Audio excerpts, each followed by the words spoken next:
ठीक है हो सर तयार लाईव्ह आहे सर फोन चालेल आजच्या पत्रकार परिषदेचं प्रमुख कारण सुरुवातीला तुम्ही महाराष्ट्राचे मुख्यमंत्री आदरणीय देवेंद्र फडणवीस साहेब आणि आमच्या महाराष्ट्र सरकारचं मनापासून अभिनंदन करेन की एक फार महत्वाची आणि मोठी कारवाई त्यांनी अक्कलकुवा नंदुरबार मध्ये 10 फेब्रुवारी 2025 ला केलेली आहे। एक मदरसा आहे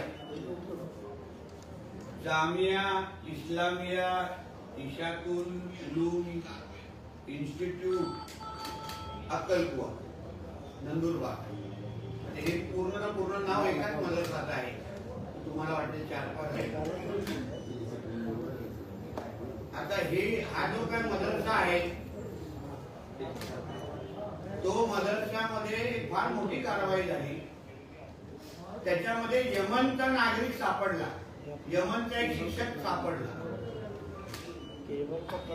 आणि ही मदरसा बेकायदेशीर पद्धतीने सुरू आहे। आता त्याच्यामध्ये पोलिसांनी फार मोठी कारवाई केली। त्याचे कलम आणि त्याच्या FIR ची कॉपी पण माझ्या हातात आहे आणि ह्या पद्धतीची कारवाई झाल्यानंतर त्याच्या मदरसा चालवणारे जे काही बाप मुलगा कुटुंब अशा काही लोकांना एक पद्धतीने अटक होते आहे। मुलगा फरार आहे, त्यालाही पकडण्याचं काम आमचे पोलीस खातं करत आहे।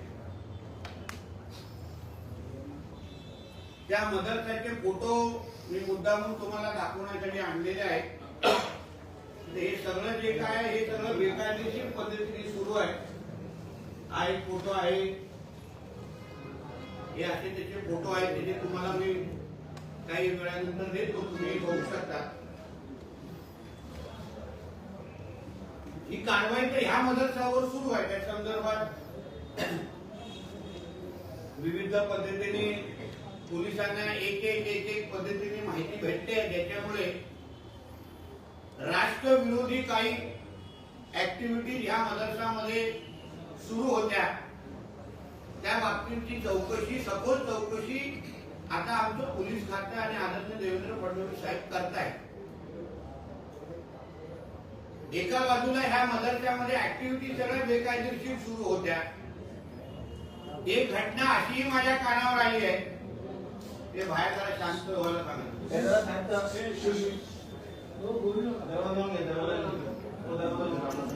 याबद्दल एक अशी माहिती माझ्याकडे आली होती। आता सर्व धर्म समभावचे टेप रेकॉर्डर चालवणारे आपले काही लोक आहेत, तर अगर खरंच सर्व धर्म समभाव आहे तर मग काही वर्ष अगोदर एक हिंदू शिक्षक या मदरसामध्ये जायचा प्रयत्न करतो आणि तो आतमध्ये शिरायला आला, म्हणजे आतमध्ये आला म्हणून त्याला चाकूने बोसकलं जातं, त्याच्यावर हल्ला केला जातो। मुद्दा मला ह्या निमित्ताने आहे, ज्याबद्दल मी आदरणीय देवेंद्र फडणवीस साहेबांना आज सकाळी पत्रही लिहिलेलं आहे। त्या पत्राची कॉपी मी तुम्हाला देतो।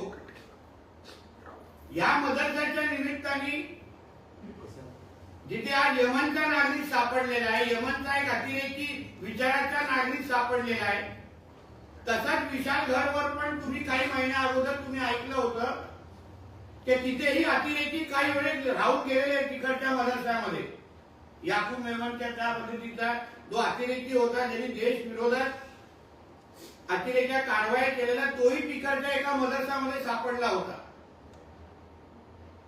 म्हणून ह्या नंदुरबार मध्ये असलेल्या मदरसाच्या निमित्ताने मला राज्यामध्ये असलेल्या मदरसांवर प्रश्न उपस्थित करायचा आहे की हे नेमक्या शिक्षण संस्था आहेत की अतिरेकी घडवणारे अड्डे आहेत? तालिबान जे काही मोठं झालं ते मोठे करणारे ह्या मदरसांमध्ये तर जन्माला येत नाहीत ना। हा प्रश्न मला ह्या निमित्ताने उपस्थित करायचा आहे। म्हणून मी सरकारकडून पण पाठपुरावा ह्याही निमित्ताने करणार आहे, या मदरसाच्या निमित्ताने, की नेमकं ह्या मदरसामध्ये काय होतं ह्याची पण आता चौकशी करण्याचा पाठपुरावा मी स्वतः सरकारकडे करणार आहे. की नेमकं हे शिक्षण देण्यासाठी आहे की अतिरेक्यांना दूध पाजण्यासाठी आहे, मोठं करण्यासाठी आहे. हे मदरसा म्हणजे अतिरेक्यांचे अड्डे तर झाले नाहीत ना, तर त्याच्यामध्ये अतिरेक्यांना मोठं केलं जातं, त्यांना खतपाणी टाकली जाते आणि देश विरोधी ताकद्यांना ह्या निमित्ताने देशाच्या विरुद्ध वापरण्यासाठी हे मदरशांचा वापर केला जातो. म्हणून राज्य सरकारकडून राज्यामध्ये असलेल्या सगळ्याच मदरशांची सखोल चौकशी व्हावी, सर्च ऑपरेशन आतमध्ये करण्यात यावं, प्रत्येक मदरसामध्ये आतमध्ये काय चाललंय, मुलांच्या शिक्षणाच्या नावाने सुरू केलेले हे मदरसे, याच्यामध्ये अगर अतिरेक्यांना पोचण्याचं काम होत असेल तर असे मदरसे आम्हाला हवेत कशाला, ज्याच्या विरोधात यमनचा नागरिक तिथे सापडणं म्हणजे केवढा मोठा धोका आहे. म्हणून ह्या सगळ्या बाबतीमध्ये महाराष्ट्र सरकार म्हणून आपण भूमिका घ्यावी असं पत्र मी आदरणीय देवेंद्र फडणवीस साहेबांना लिहिलेलं आहे. हे असे अतिरेक्यांचे अड्डे अगर हे मदरशांमध्ये अगर चालत असतील तर हे मदरसे बंद करावे. यासाठी पण मी स्वतः पाठपुरावा करणार आहे, जेणेकरून भविष्यामध्ये अशा पद्धतीचे अतिरेकी मदरशांमध्ये येऊन तिथे राहता कामा नये आणि तिथे आमच्या देशामध्ये कुठल्या अतिरेकी अगर घटना आहे ना घडवायच्या असतील ते घडवता कामा नये. यासाठी असते की सखोल चौकशी व्हावी, त्याची तपासणी व्हावी, आतमध्ये कोण राहते, कोण शिकवतंय, कुठले त्याच्यामध्ये हत्यार ठेवले आहेत का, या सगळ्याची चौकशी करण्यासाठी मी पत्र आदरणीय देवेंद्र फडणवीस यांना लिहिलेलं आहे.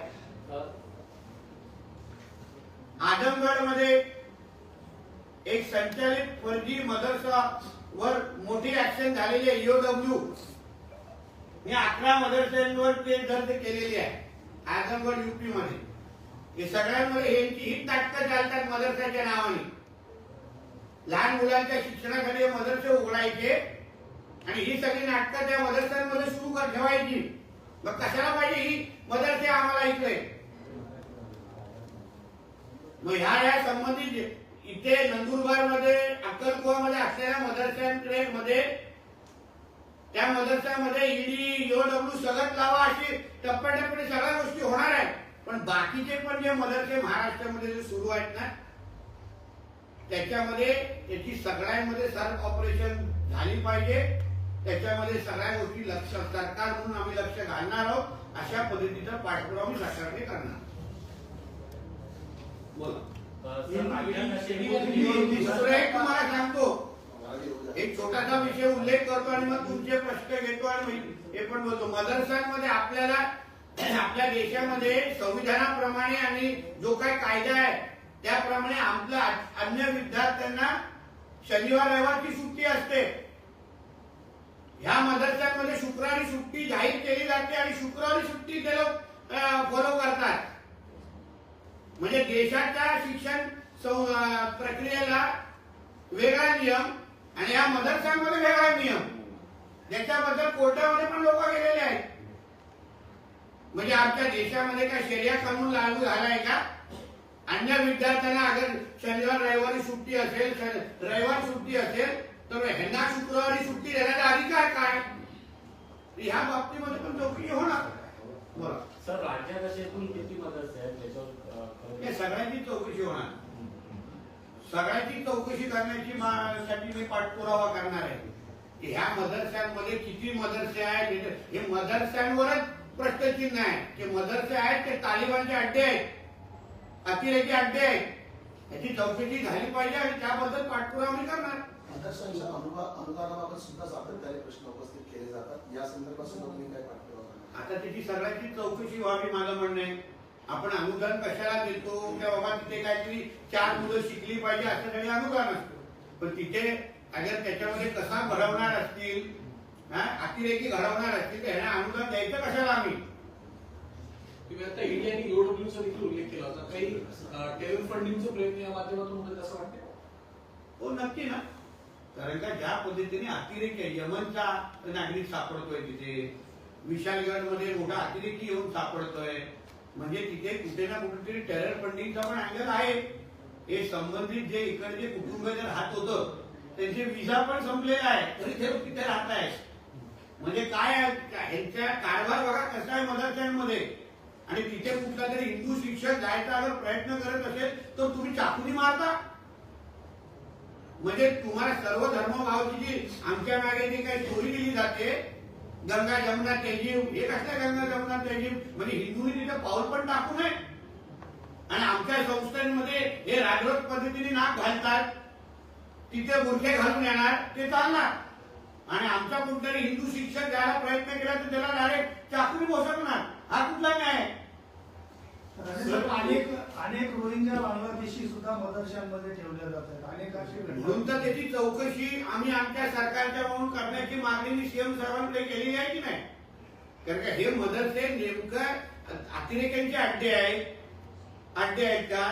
ते रोहिंग्या बांगलादेशीमध्ये त्यांना ठेवण्यासाठी, त्यांना दूध पाडण्यासाठी हे का अड्डे बनवले गेले आहेत का? याबद्दल महाराष्ट्र सरकार, शेवटी हा आमचा सुरक्षेचा प्रश्न झालेला आहे. आता यमनचा नागरिक आमच्या महाराष्ट्रामध्ये येतो, राहतो, बेकायदेशीर पद्धतीने राहतो, त्याच्या विजा संपल्यानंतर पण राहतो. कुठला हिंदू असा करू शकतो का? म्हणून ह्या बाबतीमध्ये सुरक्षेचं फार मोठं कारण निघालेलं आहे. म्हणजे सगळ्या मदरशांची चौकशी व्हावी की हे अतिरेकीनं घडवणारे जे अड्डे आहेत ना, कारखाने तर आहेत ना. तर म्हणून प्रत्येकाने सर्च ऑपरेशन झालं पाहिजे आतमध्ये काय चाललंय नेमकं. सर, तुम्ही आता नंदुरबारचा उल्लेख केला, मात्र याच नंदुरबारमध्ये लोकसभेच्या वेळेस मतदानामध्ये देखील वाढ झालेली पाहायला मिळाली होती. नेमकं याच लोकांकडून खरं तर हेच कारण असू शकतात ना. ज्या पद्धतीने यांच्या ऍक्टिव्हिटीज आहेत ते लोक बेकायदेशीर पद्धतीने, आणि हे मदरशाचा फोटो बघा, हे मयल झाले आता. हे चालू काय, हे एवढी तरी कुठली सारी शाळा तरी बघताय गेले, हे बघा काय एवढे, हे सगळं बेकायदेशीर आहे. ही कशाला नाटकं पाहिजे आपल्याला? हे सगळं अनधिकृत अगर असेल म्हणजे, आणि मग ह्याची चौकशी झाली पाहिजे. आणि आता ह्याची होत आहे, पण ह्या निमित्ताने महाराष्ट्राच्या अन्य मदरशांची पण चौकशी झाली पाहिजे. त्यांना काय चालू ठेवावं अगर त्यांच्यात अशीच ऍक्टिव्हिटी चालू असतील तर. सर, दुसरा एक प्रश्न होता मदरशामध्ये. शिवकुमार शर्मा संदर्भात ज्या नवी मुंबईचं प्रकरण होतं त्याच्यामध्ये आता जी माहिती समोर येते की रेहान अन्सारीला अटक झालेली, मात्र फैजान शेख अद्यापही फरार आहे. तुम्ही भेट घेतल्यानंतर ही पहिली अटक मानली जाते. दुसऱ्या अटकेसंदर्भात सगळे भेटणार. आमचे पोलीस सतर्क आहेत. तो जो काही हिरवा तो काही शेरवानी घातलेला तोच आहे, तो दुसरा जो अजूनपर्यंत फरार आहे तोही भेटणार. त्याच्याच हातात हेल्मेटने तो ठेचून मारत होता त्याला. जसा हा एक कार्टा भेटलाय ना, तो दुसरा कार्टा पण भेटणार. तो काही जास्त राहणार नाही लांब. शेवटी आमच्या महाराष्ट्रामध्ये आता हे इतिमा काय म्हणतात, इतिमा नावाची जी काही यांची नाटकं आहेत ती आता सौदी अरेबियामध्ये बँड आहे. तबलीगी जमा बँड आहे सौदी अरेबियामध्ये. मग आमच्याकडे कशाला ही नाटकं पाहिजे हे लोकांची? हे उरुस आणि हे इतिमाच्या नावाने हे लोकांना आपले सगळ्या ह्या मोठ्या वाढला त्यांनी जे काय दिलेलं भाषण आहे त्याच्यामुळे हे सगळ्या पद्धतीचे हल्ले झालेत का, ह्यावर थोडा आता चौकशी होणार. कोणालाही सोडणार नाही. सर, नवी मुंबई एअरपोर्ट शेजारी सिडकोने जागेचं बांधकाम केलं होतं, उरूस भरवण्यासाठी परवानगी दिली. व त्याच्यात चौकशी आमची चालू आहे. आम्ही काय अशा पद्धतीने आता जिथे तुम्ही अनधिकृत बांधकाम केलेलं आहे तिथे उरूस घेण्यासाठी आमची राज्य सरकार त्याच्याबद्दल कडक भूमिका घेणार.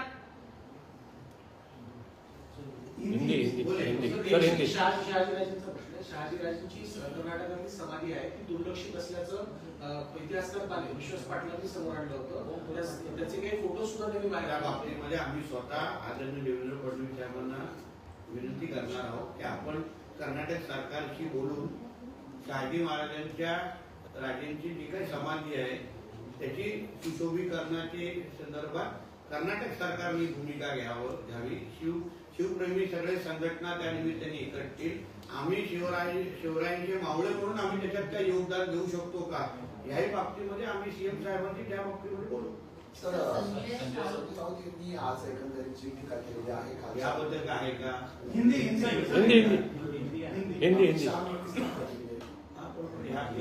सर पहिला हिंदी. देखिए ऐसा है कि नंदुरबार में महाराष्ट्र सरकार के हमारे मुख्यमंत्री देवेंद्र फडणवीस जी का अभिनंदन करूंगा, हमारे पुलिस डिपार्टमेंट का अभिनंदन करूंगा कि नंदुरबार अक्कलकुआ में एक जामिया इस्लामिया इशाकुल उलीम इंस्टीट्यूट, ये जो कोई मदरसा शुरू था वहाँ यमन का एक नागरिक मिला है. ये इलीगल तरीके से ये मदरसा चलाया जा रहा था. उनका वीजा खत्म होने के बाद भी यहाँ के ये जो फैमिली है जिनके ऊपर अभी पुलिस की पूरी इन्वेस्टिगेशन शुरू है, उनके ऊपर अभी कार्रवाई और इन्वेस्टिगेशन हो रहा है. और ये मदरसा में क्या एक्टिविटीज होते थे, ये यमन का जो कोई आके वहां रह रहा था वो क्यों रह रहा था, उसका क्या इंटेंशन था, इस सब के बारे में अभी हमारी पुलिस इसके बारे में इन्वेस्टिगेशन हो रहा है. इस बारे में मैं देवेंद्र जी फडणवीस का अभिनंदन करूंगा कि इसी तरीके से एंटी नेशनल एक्टिविटीज जो है इसके ऊपर हमको कड़ी नजर रखना ही है और आगे भी रखेंगे. और इसके साथ ही महाराष्ट्र में जो बाकी जो मदरसे हैं उनके ऊपर भी मेरे को सवाल खड़ा करना है. उस बारे में भी मैंने सीएम साहब को आज सुबह ही लेटर लिखा है कि इस सारे जो महाराष्ट्र में जो मदरसे शुरू है, अगर इस मदरसे में इस तरीके के अगर टेररिस्ट मिल रहे हैं, इसके पहले भी विशालगढ़ में जब भी उस तरीके की सब शोर उठा था, वहां भी एक मदरसा में एक टेररिस्ट आके कुछ सालों पहले रहा था. तो ये जो मदरसे हैं ये इन टेररिस्ट लोगों को बड़ा करने के अड्डे बने हैं क्या? ये सारे टेररिस्ट एक्टिविटीज ये मदरसा के माध्यम से हो रहे हैं क्या? इस पे हमको महाराष्ट्र सरकार बनकर ध्यान रखने की जरूरत है. टेररिस्ट मतलब तालिबान को, मतलब मदरसा मतलब तालिबान को बढ़ावा देना.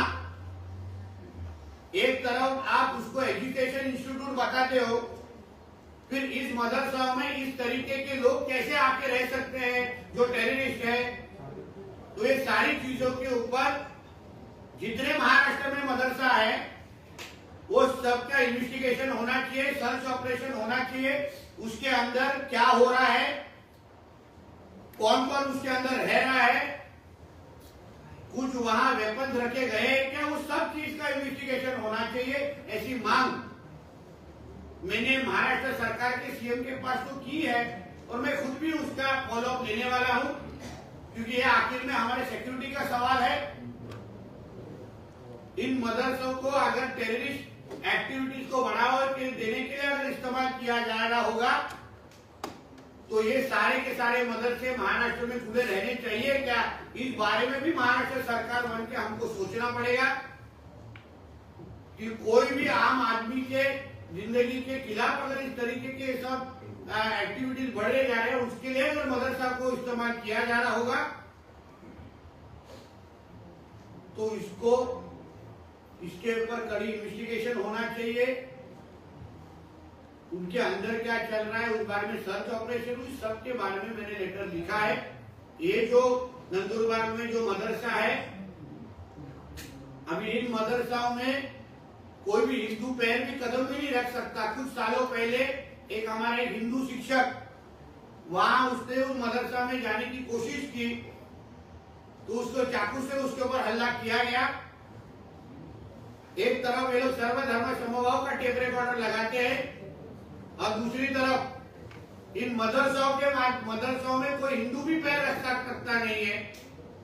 हमारे देश में कुछ शरिया कानून लागू नहीं है.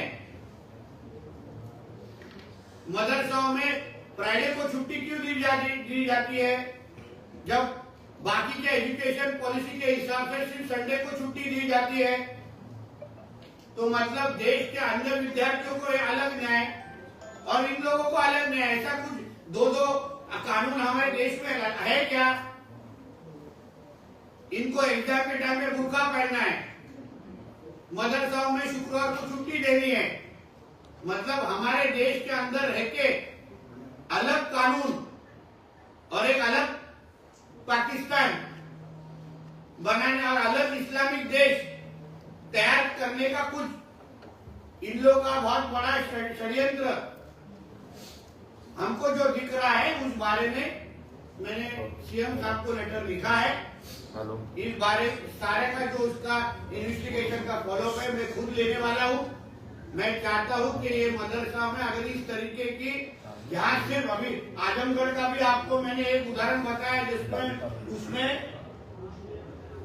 बड़ा एक्शन हुआ है, उसके अंदर ईओडब्ल्यू ईडी सबका इन्वेस्टिगेशन शुरू है।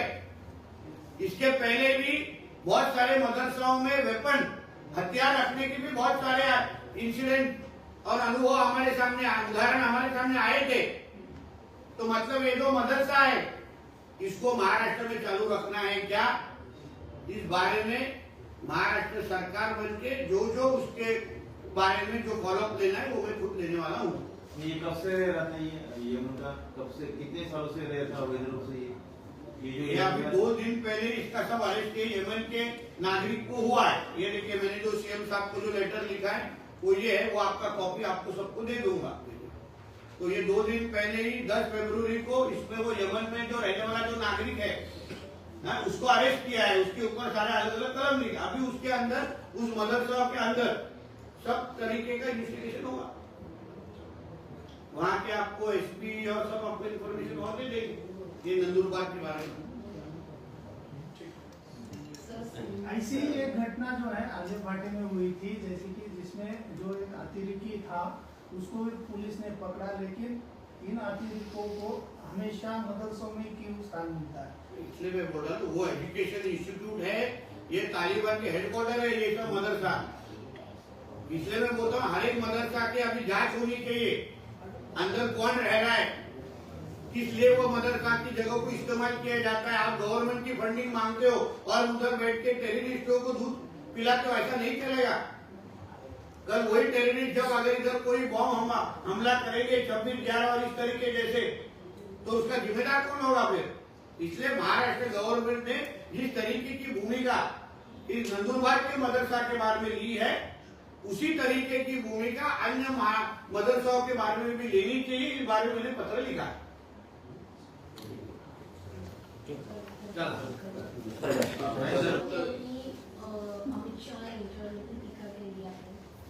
शरद पवार यांनी ज्या प्रकारे एकनाथ शिंदेला हा पुरस्कार दिला त्यांचं म्हणत होतं की महाराष्ट्रद्रोही अमित शहाना हा पुरस्कार दिला। अहो संजय राजाराम राऊतला विचारेल, तू जो अमित भाईंवर तू टीका करतो तुझ्या मालकाला विचारलंय का टीका करण्याबद्दल? तुझ्या मालकाने तुझी मालकीन किती वेळा अमित भाईंच्या वेळेसाठी दिल्लीमध्ये मागे पुढे फिरतायत, याचे मग कधीतरी आम्हाला फोटोग्राफ सकट काही सीडीआर रिपोर्ट दाखवायला लागतील। तुझे मालक आणि तुझे मालकीन तिथे दिल्लीला अमित भाईंच्या गेटच्या बाहेर फिरत असतात। मग तू टीका करण्याच्या अगोदर जरा त्याच्याकडून पगार घेतो त्याच्याकडून जरा विचारून तरी टीका कर। तर 2-2 चेक येतात ना, एक सिल्वर ओक आणि एक मातोश्री कडून। आता दोन्हीवर अगर लाट मारलं तर रस्त्यावर यायची वेळ लागेल। शरद पवारांवरून आज त्याने टीका केलेली आहे। म्हणून तर मी त्याचं पूर्ण नाव घेतो ना, तर नेमका ह्याचा भाग कोण? तर लोक विचार तुम्ही त्याचं नाव का घेता? ह्याच्यामुळे घेतो तर आम्हाला वाटलं की तो मातोश्रीचा आहे आतापर्यंत, नंतर कळलं तो सिल्वर ओकचा आहे, आता हल्ली कळलं की मध्ये मध्ये 10 जनपदचा पण लाल टपकोच बाहेर उभा असतो। आता त्यांच्यावर टीका करायला लागलं तर म्हणूनच त्याचं नाव घ्यायला लागतं ना, कारण हा राजकीय तसा नावहीच आहे। लिहायला लागेल मेरा बाप सर एक अजून एक केंद्रीय गृहमंत्र्यांची मोठी कारवाई समोर येते। अमित शहा यांनी जवळपास 800हून अधिक मोबाईल ऍप्लिकेशन्स आणि 3200हून अधिक वेबसाईट बंद करण्याचा निर्णय घेतलेला आहे। देशविरोधी कारवाया या ऍप्सच्या आणि आम्ही ह्याच बाबतीमध्ये बोलतो, आमचं राज्य सरकार आणि केंद्र सरकार कुठल्याही पद्धतीच्या देशविरोधी ताकदांना आमच्या देशामध्ये ऍक्टिव्हिटी करायला देणार नाही. आता हा नागरिक पण कुठून होता? यमनवरून होता. तसंच जी आज जी कारवाईबद्दल तुम्ही बोलताय केंद्रीय गृहमंत्र्यांची, तीच भूमिका आमच्या सगळ्यांची आहे. आमच्या देशाच्या विरोधात जिहाद करणारा कुठल्याही व्यक्तीला आम्ही आमच्या देशामध्ये थारा देणार नाही. मग तो यमनचा असेल किंवा पाकिस्तानचा असेल तर कोणी असेल. या वेबसाईटच्या पण माध्यमातून जिहाद मोठ्या प्रमाणामध्ये होतो. मध्ये मी गेम जिहाद बद्दल पण मी सभागृहामध्ये त्या संदर्भात बोललेलो. गेम जिहाद पण चालतो. विविध प्रकारचे जे काही जिहाद चालतात ना, त्याच्यामध्ये हे गेम जिहाद पण आहेत आणि या सगळ्या इंटरनेटच्या वेबसाईटच्या माध्यमातून पण जिहाद पसरवण्याचं काम होतं. म्हणून मी केंद्र सरकारचे ह्या निमित्ताने अभिनंदन करेन. आणि मदरसा सारखं महत्वाचं मॅडम, मी तुम्हाला एवढी माहिती दिलेली आहे. आपल्याला पण उद्या अडचण होऊ शकते. मदरसा आणि तुमच्या आजूबाजूच्या मदरसातून कोण काय झालं तर तुम्हाला, मला असं वाटतं आपण पण